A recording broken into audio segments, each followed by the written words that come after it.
Good evening, everyone.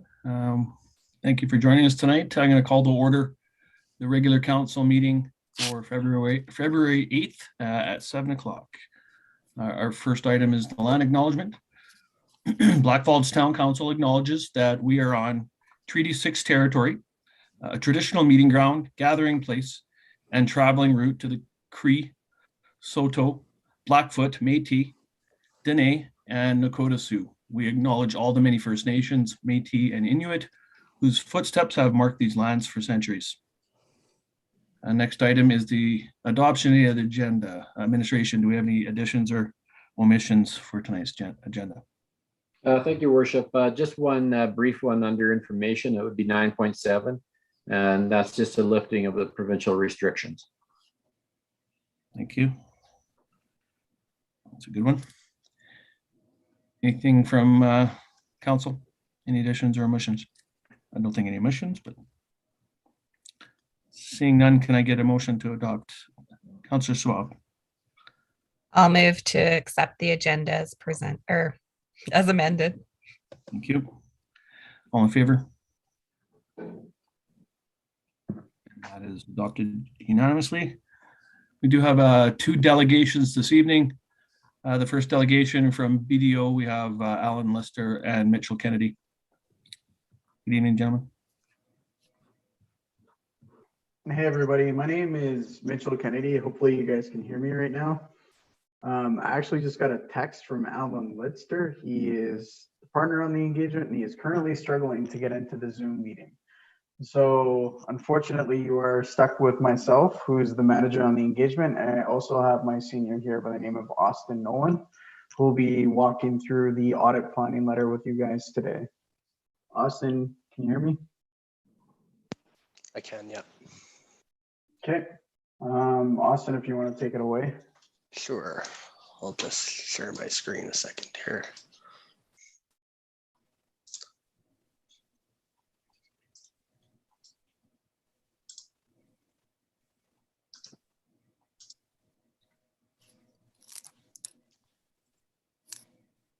It says that I have disabled participant screen sharing. Mitch, I don't know if are you able to share your screen? I am unable to. Can somebody please allow us to share our screen?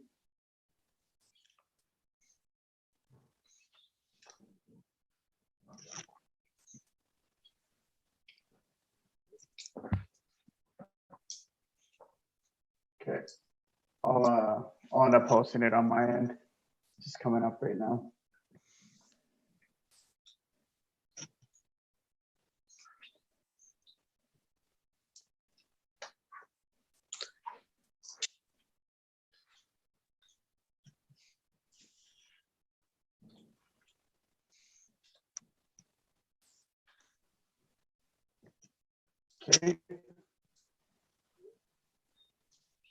Okay. Hopefully everybody can see my screen right now. Sure can. Okay, awesome. If you want to start. Awesome. Okay, so we're going to be going through our audit planning letter today. What we're going to be talking about first is the timeline for the audit engagement. The audit started in November 2021, where we performed our interim audit work. And our audit planning will be finalized tonight with our presentation of this planning report. We plan to complete our final audit work here at the town the week of February 28th, 2022. Next, we'll talk about our significant audit risks. Through the planning of the audit, we have identified two significant audit risks, which are revenue recognition related to grant revenue and the timing in which it is recognized, and management override of controls, which cannot be avoided when there is a small accounting department. These are common audit risks amongst municipalities. Next, we'll be discussing materiality. Our planning materiality for the engagement has been set at $550,000 based on 2.25% of revenues. And the objective of our audit is to express an opinion on the financial statements, on whether the financial statements are presented fairly in all material respects. The performance of the audit does not relieve management or those charged with governance of their responsibilities. And for our fraud discussion, we are currently not aware of any fraud affecting the town. If you are aware of any fraud, please contact us. But as of now, We are not aware of any fraud. Next, I'll move on to our audit timeline.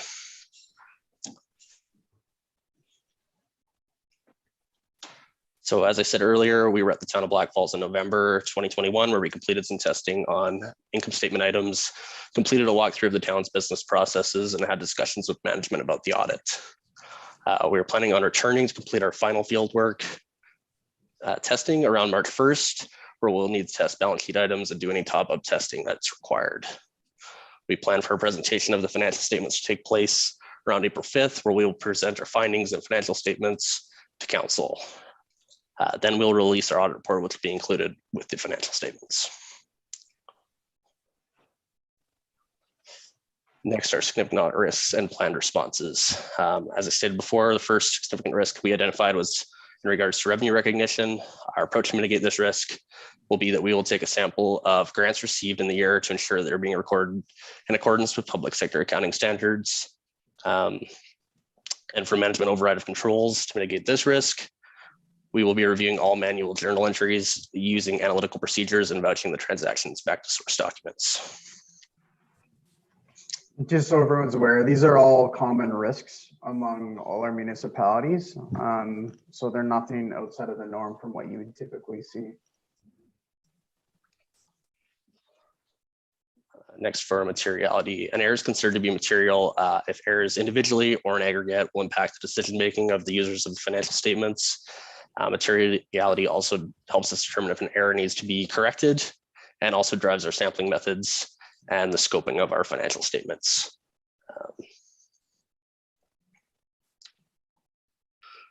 And next, for our audit strategy. Our first step in our audit strategy is we start with scoping, where we determine which financial statement areas we're testing and what we will be looking at during the course of the audit. And next, we identify and assess risks in the audit file based on our understanding of the town and what areas of risks we need to look out for during our engagement, and what the impact of this risks will be on the engagement.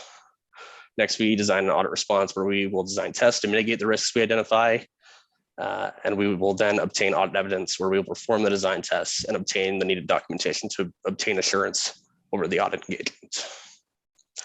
After we have obtained our audit evidence, we will need to form our opinion on the financial statements, and finally, we will issue an audit report with our opinion, which will be presented to council.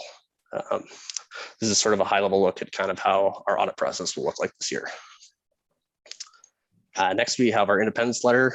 We've been engaged to audit the town of Blackfalds financial statements for the year ended December 31st, 2021.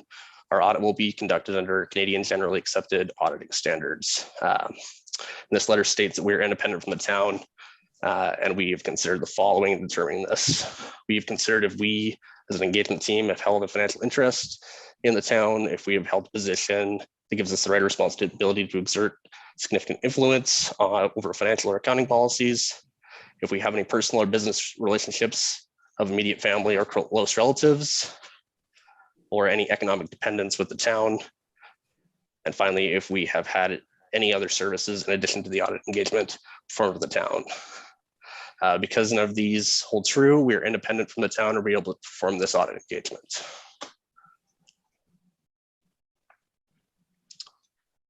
Next, it's important for the council to know what responsibilities rest with the town and its management, what responsibilities lie with us, the external auditors, and what responsibilities lie with those charged with governance.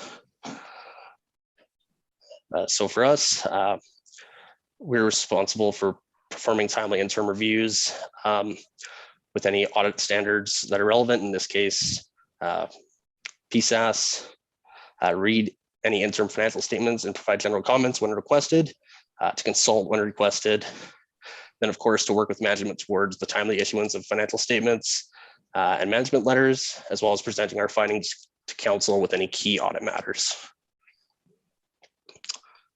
I'll open it up to any questions. Thank you, Austin Mitchell. Council, do you have any questions? I don't see anybody right now, so if you could possibly unshare, excuse me, document. There we go. I see everyone. Any questions, comments from council? Okay, well, just for the public watching that might not be familiar, this is a normal practice for municipalities to have an independent audit.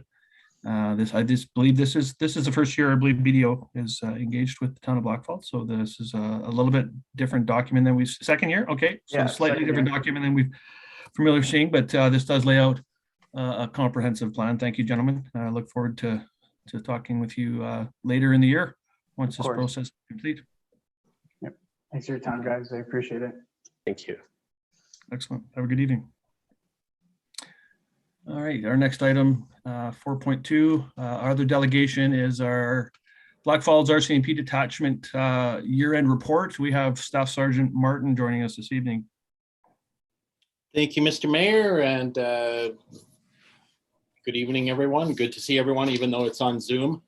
Maybe the last Zoom meeting for a while, if things go the way the Premier hopes they go from his announcements earlier. But well, I just want to apologize to this council and the public for missing the last two meetings.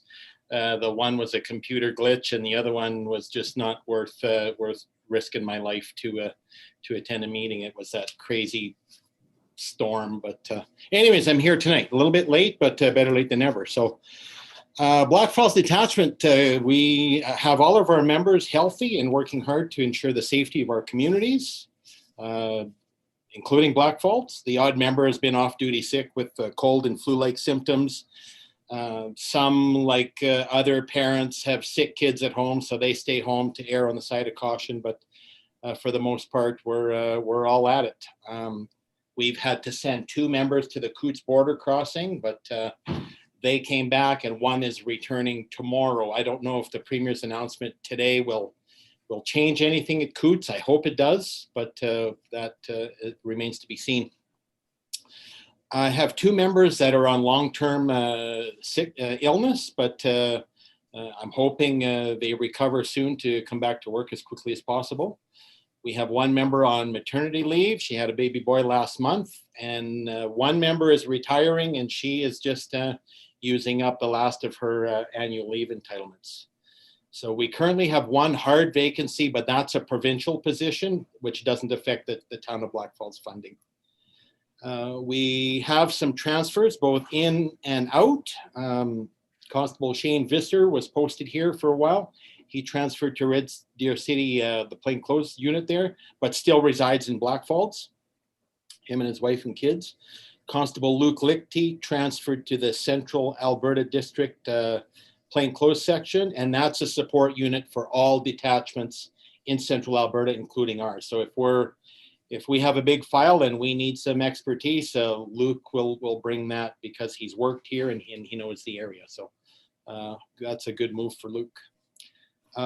Constable Nathan Epp will be transferring here from Rocky Mountain House, takes possession of his house on March 1st. So probably the 4th or 5th after he gets unpacked and settled in a little bit, he'll show up to work here. So I think Nathan has about 7 years service, so that brings some experience, which we're happy with. Constable Jared Hamilton transferred here from Sundre, and his first shift was on the 12th of January. He's a real jovial character, and he's fitting in really nicely. I worked with him today, so Jared's a good fella.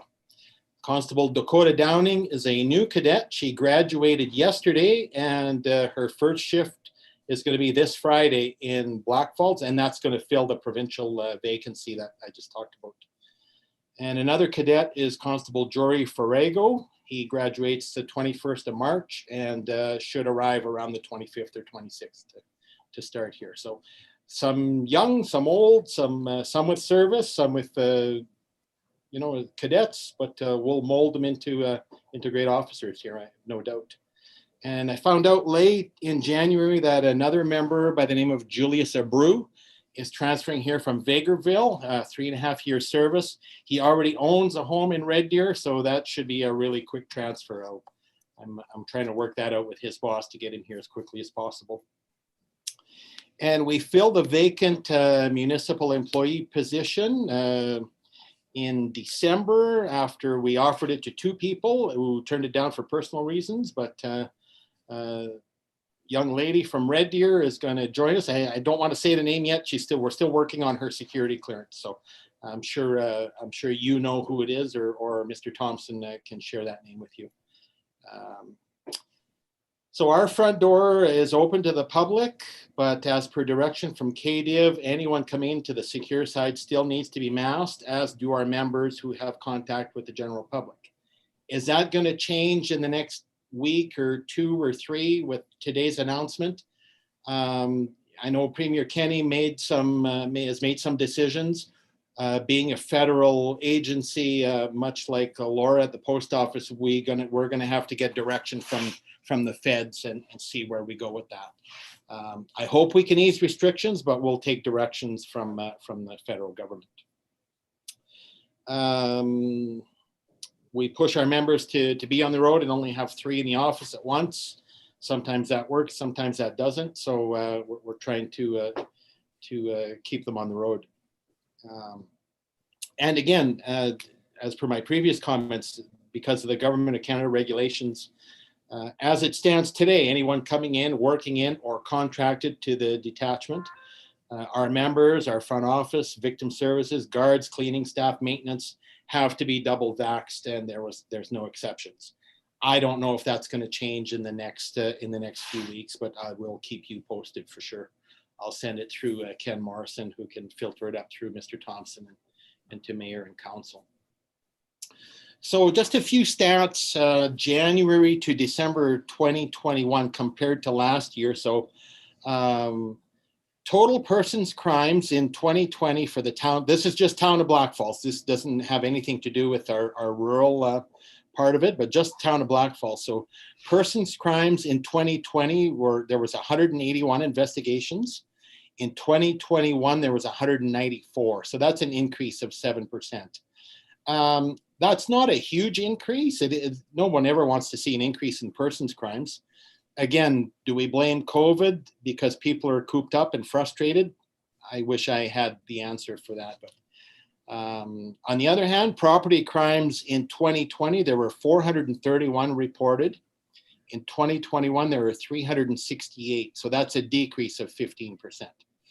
Again, can we thank COVID for that? Because people are staying home and less likely maybe to be, broken into or have things vandalized. Again, I wish I had a crystal ball. Other criminal code offenses in 2020, 118, and in 2021 they were down to 87. So that's a decrease of 26%. Again, maybe COVID, maybe people working from home, keeping a closer eye on things. I hope it continues to trend downwards. So the municipal crime gauge for select crimes, again, January to December 2020 compared to 2021.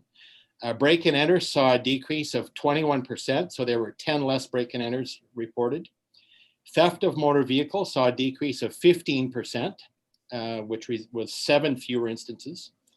And theft under 5,000 was a decrease of 32%, so that resulted in 37 less calls for that. So a little increase in persons crimes of 7%, but overall we're seeing crime trends going downwards. So that's a really good thing. We're happy with that.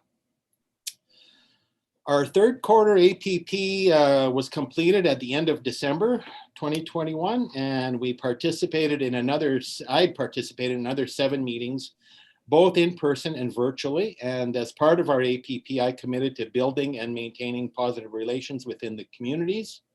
We met with the town of Blackfalds, the policing committee, the Rural Police Advisory Committee, and most of our other stakeholder groups, both in person and virtually. So nothing jumped out at us.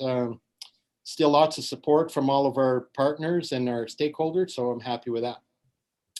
Sergeant Durick monitors employee wellness, and our morale remains high as ever. We continue to have a great team, and members are still calling us about wanting to live and work here. So that's a good sign. During this quarter, the Q3, Blackfalds GIS targeted specific hotspots and prolific offenders to reduce crime in the area. They executed over 20 outstanding arrest warrants on a number of prolific offenders. And as a result of those warrants, they add new criminal code charges. Blackfalds GIS has targeted stolen property and drug trafficking in the area. They've drafted several judicial authorizations that have been executed in support of these, specifically for a travel trailer, a dump trailer, a flat deck trailer, an enclosed trailer, 4 snowmobiles, and a truck were recovered during that part of the investigation. They continued to use auto theft unit for abate vehicle projects to target vehicle thieves. And during this third quarter, a abate vehicle was stolen and recovered, and the accused, who's a prolific offender, was convicted of those charges. So the abate vehicle works. They've relied on intelligence-based policing from a variety of sources and reports from the community in support of ongoing investigations. And project focus is still being maintained through compliance checks. So GIS funded by both counties, or they were funded by both counties. Now they're funded provincially, but they do lots of work that really benefits the town of Blackfalds. Corporal Greg Crane monitors our road safety initiative and reports that during the third quarter, patrols increased to 160 man hours, up from 56 the previous quarter. So that's good. Our members are getting out and we're pushing them, paying a little bit of overtime, but we're making sure they're out there blitzing the public. These patrols were completed in rural areas, including Gull Lake, Tees, Springbrook, Joffrey, Haines, and Clive. And a formalized Blackfalds rural patrol log was completed during the quarter and is being utilized to document efforts of enforcement and education. Our road safety plan is progressing. However, formal campaigns, which means check stops and things like that, were not completed due to COVID restrictions. And our members also enforce traffic matters within the town of Blackfalds as and when required, and also supported by the integrated traffic unit, and that's Sergeant Herrick's team. So you may not see us in town enforcing traffic, but Sergeant Herrick and his crew, whenever they can, they get out and give us a hand there. So, and we'll soon be contacting you and our other stakeholders to start creating our next APP, which will start April 1st. So beginning of March, end of February, maybe beginning of March, I'll reach out to everyone. We'll host some meetings and see where we can, we may stick with some initiatives we have on this APP and carry them forward. Or if somebody's got some great ideas, we can initiate some new objectives. So. On January 7th, the Alberta RCMP launched the new Alberta RCMP mobile app. This is designed to give the public organizational news, detachment locations, contact info, crime mapping, stats, and updates on initiatives such as Project Lockup and more. So there's a link to partner agencies such as partner law enforcement agencies, mental health supports, Crime Stoppers, and our social media accounts.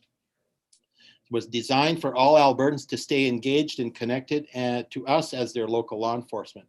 And we look forward to ways in which the app will better inform and support the communities we serve. App is currently available for download via the Apple Store and Android. And I got to tell you, I'm the least techie guy in the office, and I was able to make it work on my phone. So there's quite a lot of information on there. So it's easy to access. Our victim services unit continues to move ahead, and they're a huge asset to our members and all victims of crime, including those from the town of Blackfalds. Executive Director Gloria Dirksen retired, and her last day was December 2nd, 2021.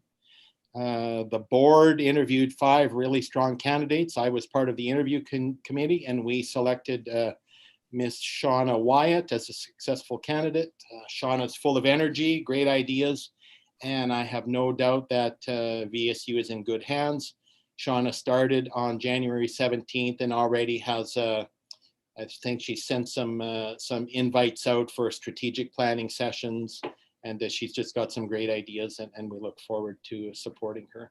And on the 11th of December, Victim Services, our detachment, and supported by many townfolk, including the Blackfalds Bulldogs, held a charity check stop and raised $7,800 on a Saturday afternoon in about 3 hours. So we're really happy with that.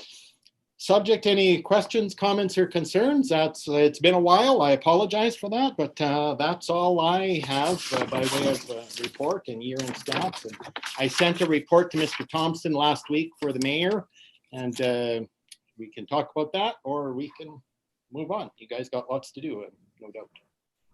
Thank you. Wonderful. Any questions for Staff Sergeant Margin? Councillor Stende. Just one. I actually asked this at the last meeting as well of our fire department and our CPOs. So I'm going to ask it of you as well, just so we have a baseline as a council. Have you noticed as first responders delays with our ambulance services at all? Like, are your guys getting stuck out on the road waiting for ambulances to arrive for longer than we normally would see? Being totally honest, Rebecca, I would have to say no. I mean, a lot of times fire right next door, we're racing to calls at the same time. So do they step up in place of ambulances?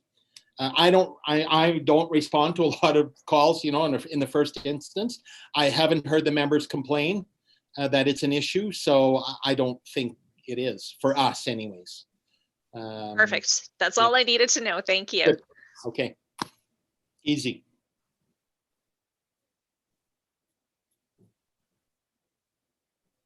I don't see anyone else. So thank you so much. I always appreciate the annual statistics. So comparing 2020 to 2021.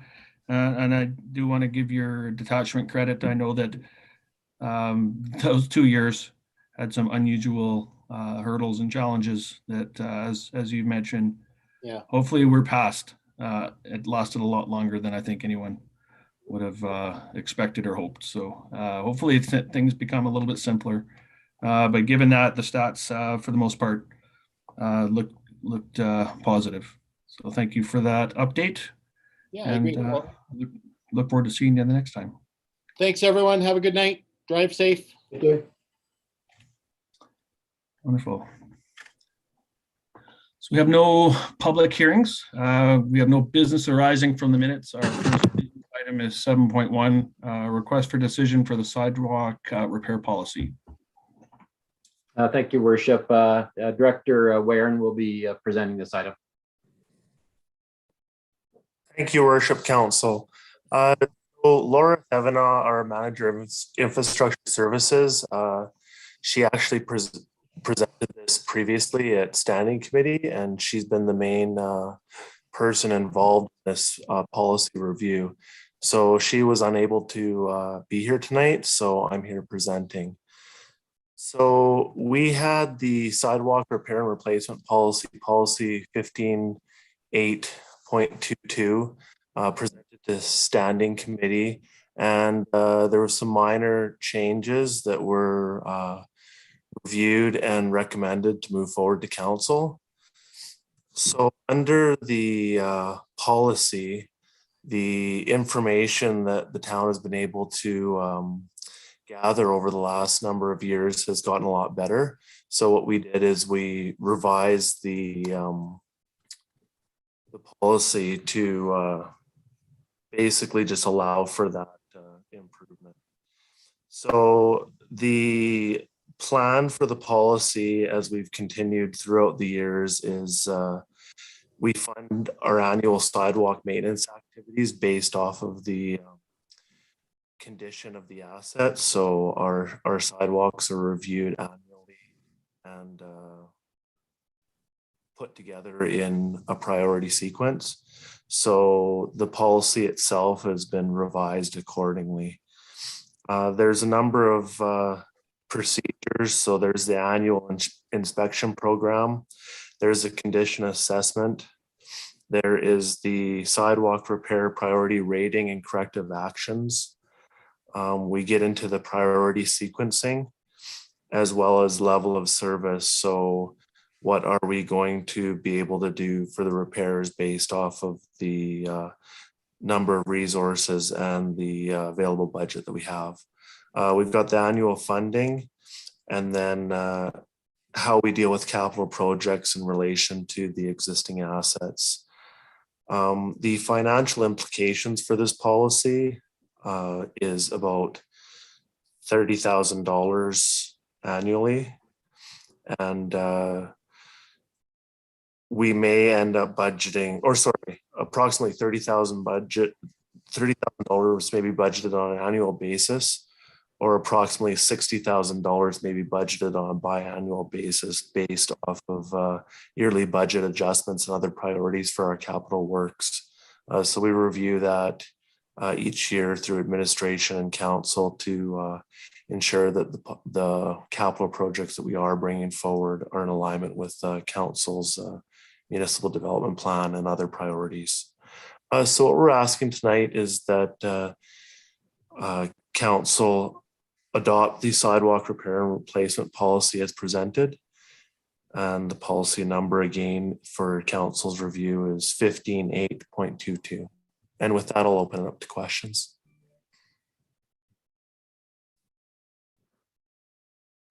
Thank you. Anyone have questions for Director Wern? Deputy Mayor Pell. Thank you, Mayor Hoover. So I do have a question. It's in regards to the procedure, Section 7, capital projects. So I appreciate that Section 7 was renamed after our discussion on at the standing committee meeting, which it used to be called local improvement tax. That being said, I believe after the discussion that we had, or that I had with CAO Thompson at that meeting, where we discussed that a local improvement tax wouldn't be included, that we would look at including this in a capital project. I believe the second sentence in Section 7.2 should likely be removed, as it does state right in there that a local levy or local improvement tax is likely to be utilized. So if we're talking about it as a capital project, then I believe that sentence should be removed. And if that's the case, then likely 7.3 could just be moved up and be part of that 7.2 with the first sentence, because they state the same thing, just in a different way. Yeah, for sure. Thank you, Councillor Lapel. So yes, that would definitely be a revision that we would be happy to make. And I agree that yes, that one sentence under 7.2 should be removed. Thank you. No, Kalina, can you slide down to that section? It's 7.2 and 7.3 in the policy, just so that everybody else can kind of follow along.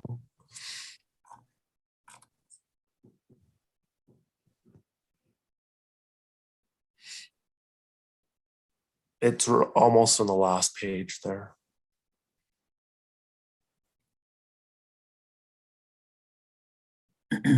Yeah, just up there. Yeah. So Councillor Pell is talking about 7.2. It would read now, there would be no 7.3, and it would read 7.2 would read, due to limited annual operating budget for sidewalk repair and replacement program, it is not feasible to conduct a large replacement program, period. The need to finance neighborhood sidewalk improvements will be decided by town council based on a greater benefit to a portion of the municipality rather than the whole municipality.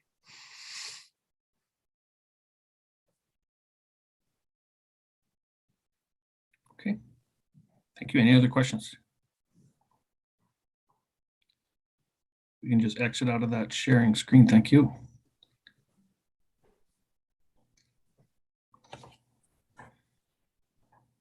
Deputy Mayor Pell again. Thank you. Yeah, if no one else has any comments, in that case, I'm prepared to move that council recommend adopting, or no, sorry, that seems like the recommendation from let's adopt. Oh my goodness, sorry. I move that council adopt the sidewalk repair and replacement policy as amended. As amended. Thank you.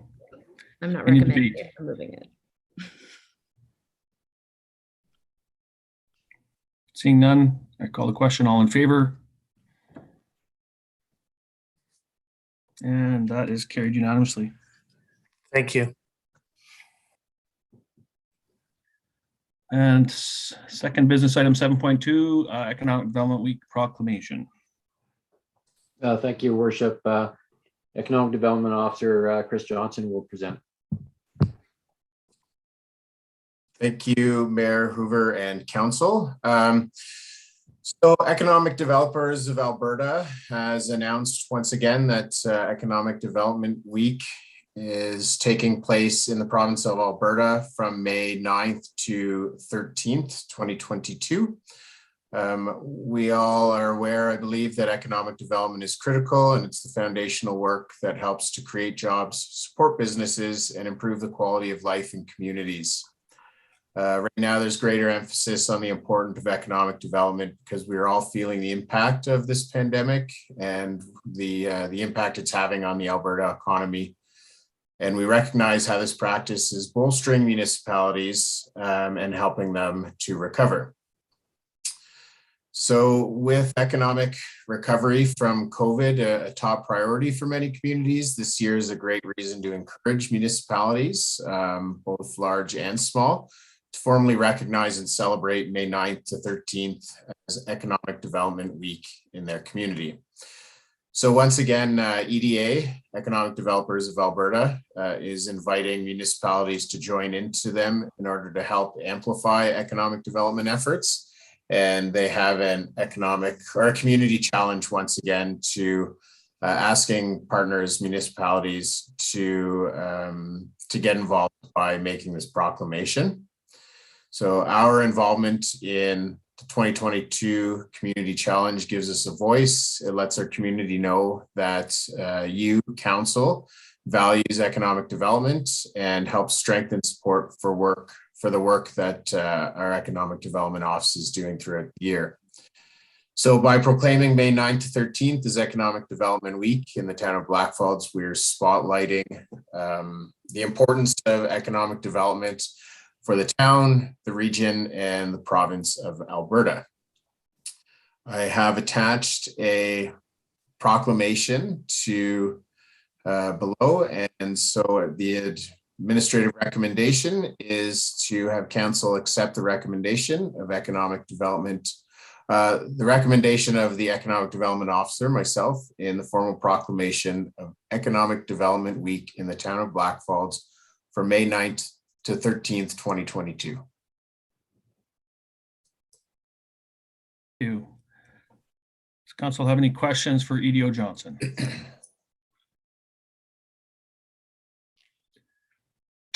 Councillor Sands. I'm just prepared to move. Sure, I just wanted to make a comment first now. I just wanted to, comment that I started my involvement with the town on Economic Development Board, and it has improved quite a bit. I know the town has always had made economic development a huge priority, but we recognize that economic development is not a single person's effort. It's a community. We rely a great deal on the regional economic development bodies, really the community in general. So I think it's appropriate that we definitely recognize this week, and I would certainly be in favor of this proclamation. So if thank you, Mayor Hoover. You're welcome. No one else has a comment, I will accept a motion. Councillor Sands. I'll move that council formally proclaims Economic Development Week in the town of Blackfalds from May 9th to the 13th, 2022. Thank you. Any debate? All in favor? And that is carried unanimously. Thank you so much, EDO Johnson. Thank you. Next business item 7.3, the Eagle Builder Center acoustic request for proposal. Thank you, Worship. Manager Rick Krakowicz will be presenting this item. Hello, Rick. Thank you, Your Worship and Council. So as many of you know, we have had issues with reverberation in the Eagle Builder Center. So this was one of the items that we knew could be a possibility, and it was removed due to value engineering. But we had consultants come and take a look at our issues, and they provided, one of them provided a study, which is included in the RFP that we are hoping to get approved by council to go forward with.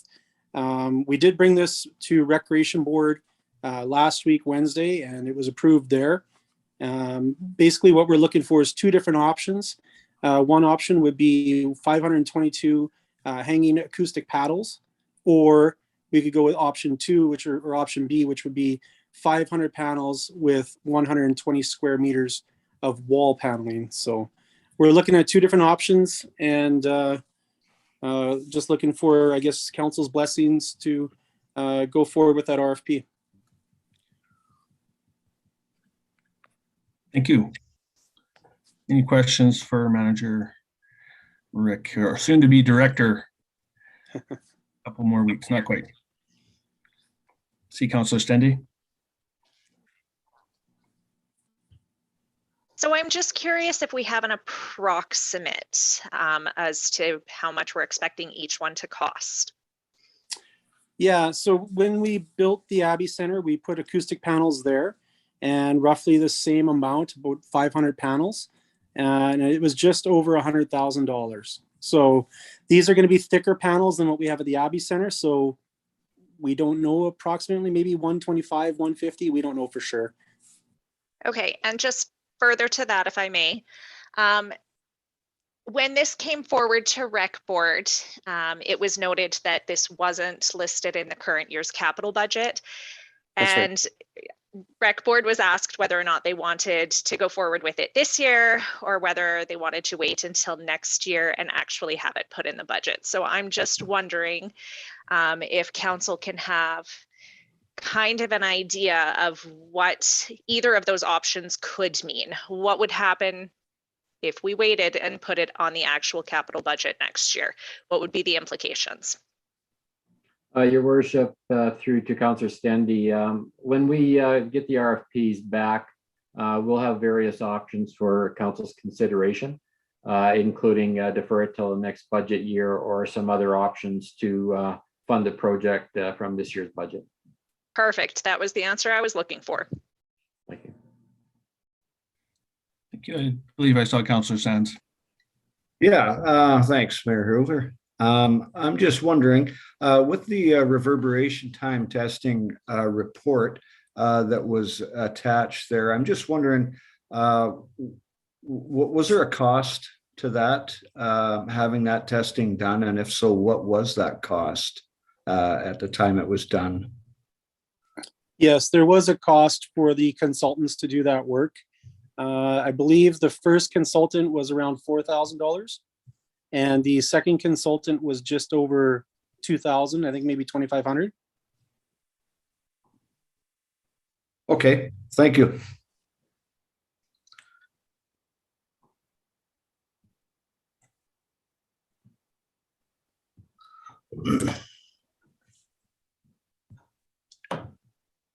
So I do know that I have been in the building quite a few times. Amazing building.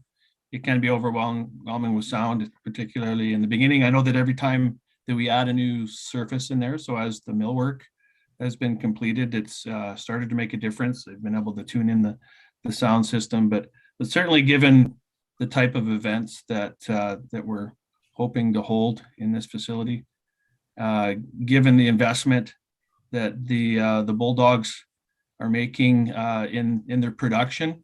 So, I mean, as most of you know, that they are adding more screens to their big screen. They do some very amazing high quality videos and interviews and things that play throughout the game that are fairly difficult to hear because of the sound quality in the building. So I know that this is something that we didn't anticipate to happen right away. I think we knew that this was probably a likelihood that we would have to do this, but we kind of needed to see the building or hear the building in action before we could make that decision. But certainly if we spread this cost out over a number of years, it's going to likely pay itself back in terms of some of the events that end up coming to facilities. So I know that I didn't experience the difference, because I believe the Abbey Center, if you can correct me if I'm wrong, Abbey Center, that was done right from the beginning. Is that correct? Yeah, that was done shortly after construction. So once it was still basically right at the tail end of it, we were putting in data and we were putting in the panels at the same time. And I know that if you go into the Abbey Center, that if you're in that field house, it's the sound is quite high quality. You can have a conversation, and while someone's playing a basketball game with 10 people, and it's not extremely loud. So it made a big difference there. Any other questions? If not, I will accept the motion.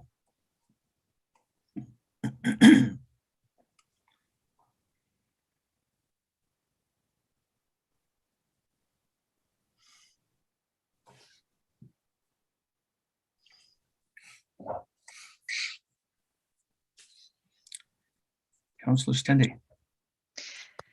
So I do not feel super comfortable moving ahead with this, just because we did make some commitments to our community about the cost for that facility. So knowing that, I move that council move this to 2023 budget discussions. Theo Thompson. Your worship, I just wanted to add that going out for RFPs does not commit us to moving forward with it. It would give us a good indication of what those costs are, and an opportunity for council to discuss the project and the costing, and then deciding at that time whether to move forward or to defer, as Councillor Stende has indicated. Okay. So that was one of the questions, is cost, and this would answer that. However, we do have a motion that has been tabled, so we will have a vote on that. So the motion again was to refer this back to administration for consideration for the 2023 budget. Any debate on that motion? Discussion? All in favor? And all opposed? So that is defeated. Thank you. So do we have another motion?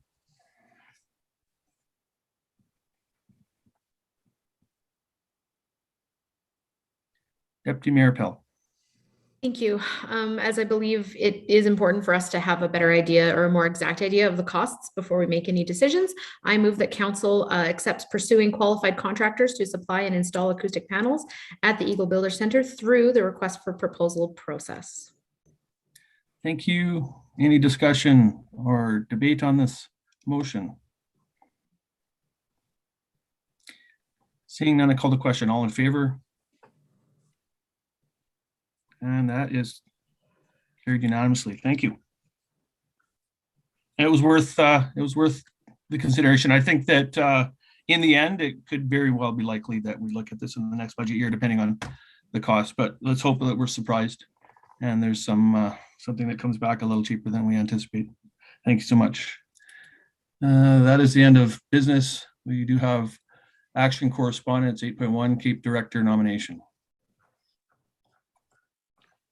Thank you, Worship. We received this correspondence back at the end of January. There's a vacant position on the CAEP Board of Directors. And so the letter contains information relative to that board commitment. And they look for expression of interest from our council. And that has to be in by the deadline of February 10th for consideration. So this is just action correspondence for council's consideration. Thank you. Any questions? I know that at the CAEP Fall General Meeting, they spoke about this. I was asked if I was interested. Being the first year that I've sat on CAEP, I don't know that I'd be comfortable with a director position quite yet, but certainly if this comes up, I believe there's 1 and 2 year terms, just like Alberta municipalities. So if no one here has, or if someone here has someone in mind that they think might be a good fit for that for the time being, certainly bring it through CEO Thompson. But as you said, the timeline is 2 days, the 10th, you said? That's right. Okay. So unless you have that information tonight, we probably are discussing this for next year's term. Thank you. Can we get a motion to accept that correspondence? as information, most likely, unless we have someone that we would be moving forward with a recommendation. Councillor Stendy. I'll move to accept as information. Thank you. Any debate or discussion? All in favor? That's carried unanimously. Thank you. And we'll move to information items 9.1, building and development report for January.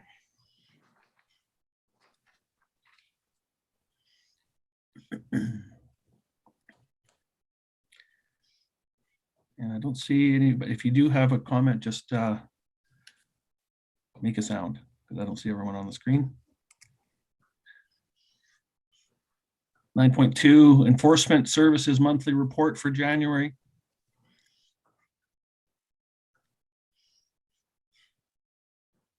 Nine point 3, Bolt transit report for January.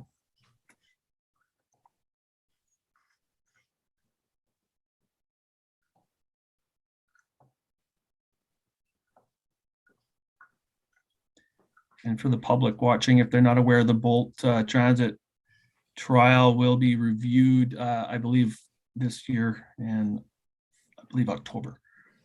So these stats are significant for us to look at in the meantime.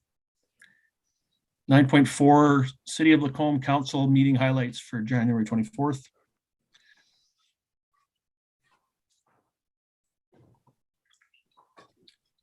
I don't know if anyone saw that article in the Red Deer Advocate this week. Their enormous proposed highway interchange project for Highway 12 and Highway 2. 9.5, Lacombe County Council highlights for January 31st.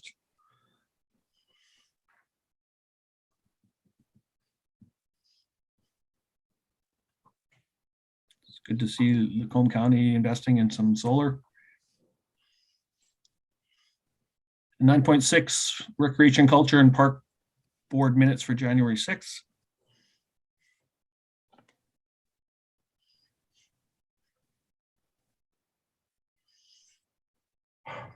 Any questions on any information items or information or correspondence?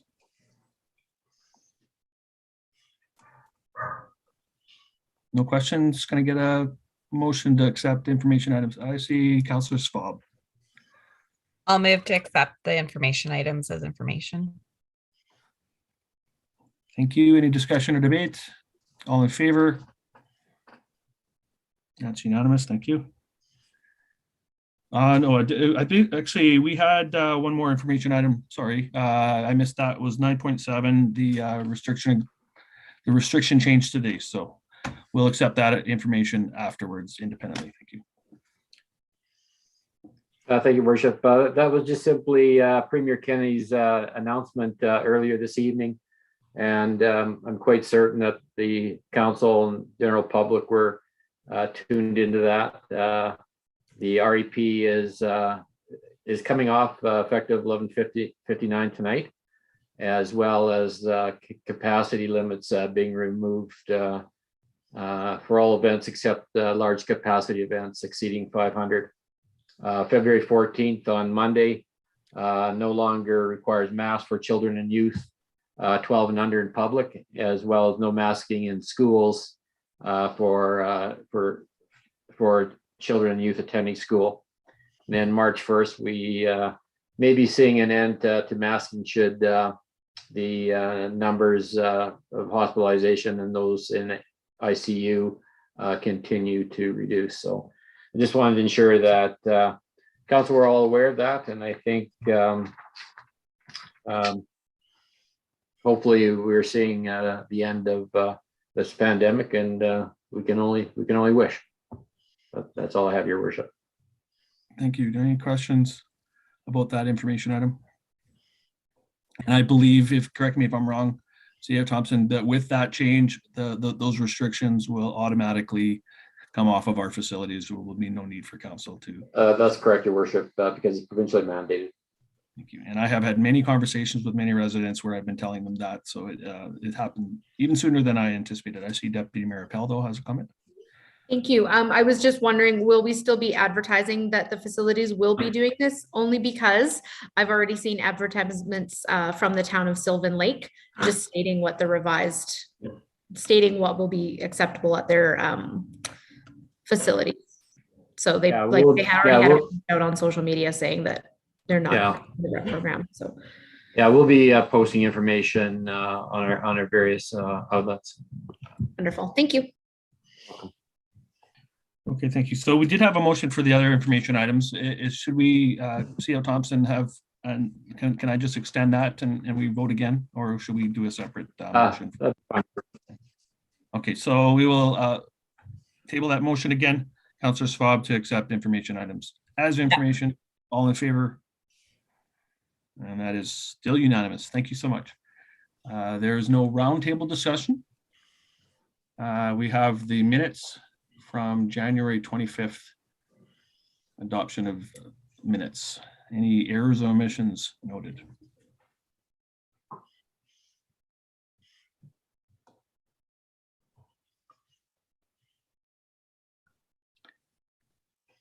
Hearing none, can I get a motion to accept January 25th? Yes, Councillor Schwab.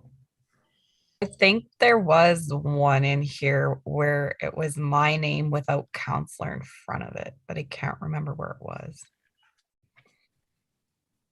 Thought it was in here. Yes, it's 024/22. It just says swab, it doesn't say counselor.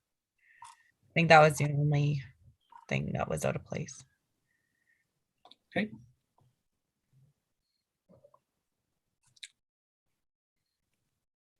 Can I get a motion to accept those minutes as amended? Councillor Sands. I'll move that council accept the regular council meeting as amended. For January 25th, 2022. All in January favor? 25th, 2022. Thank you. And that is carried unanimously. Thank you. And there are no notices of motions, no business. Is there any business for the good of council from any council member? Okay. Thank you so much. Seeing none, that ends our public portion. We will be moving into camera for one item. Thank you everyone for joining us this evening. Can I get a motion to go to a recess? Councillor Schwab. I'll move for a 5-minute recess. Thank you. All in favor? And that is carried unanimously. Thank you. See everyone in 5 minutes.